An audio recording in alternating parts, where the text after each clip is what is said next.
റായ്പൂരിലെ Christmas ആഘോഷങ്ങൾക്ക് നേരെയുണ്ടായ ആക്രമണത്തിൽ ജാമ്യം ലഭിച്ച പ്രതികൾക്ക് മുദ്രാവാക്യ വിളികളോടെ സ്വീകരണം. ഛത്തീസ്ഗഡിലെ റായ്പൂരിലുള്ള മാഗ്നാറ്റോ മാളിലെ ക്രിസ്തുമസ് അലങ്കാരങ്ങൾ തകർത്ത കേസിൽ അറസ്റ്റിലായി ജാമ്യം ലഭിച്ച് പുറത്തിറങ്ങിയ പ്രതികൾക്കാണ് ബജ്രംഗ് ദൾ പ്രവർത്തകർ സ്വീകരണം നൽകിയത്. ഇത് വലിയ പ്രതിഷേധത്തിന് കാരണമായി. ക്രിസ്മസ് സീസണിൽ മാളിലേക്ക് അതിക്രമിച്ചു കയറി ക്രിസ്മസ് ട്രീയും മറ്റ് അലങ്കാരങ്ങളും തകർത്തു എന്നായിരുന്നു ഇവർക്കെതിരെയുള്ള കേസ്. സംഭവത്തെ തുടർന്ന് പോലീസ് എത്തുകയും പ്രതികളെ അറസ്റ്റ് ചെയ്യുകയുമായിരുന്നു.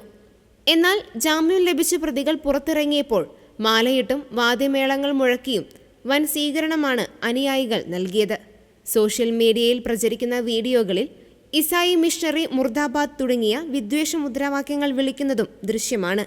സിവിൽ സൊസൈറ്റി ഗ്രൂപ്പുകളും ന്യൂനപക്ഷ സംഘടനകളും ഈ നടപടിയെ ശക്തമായി അപലപിച്ചു.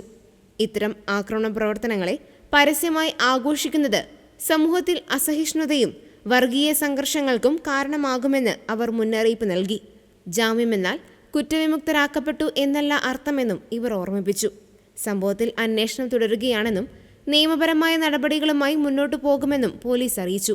പള്ളി മേധാവികളും സാമൂഹിക പ്രവർത്തകരും ഈ സംഭവത്തിൽ കടുത്ത ആശങ്ക രേഖപ്പെടുത്തിയിട്ടുണ്ട്.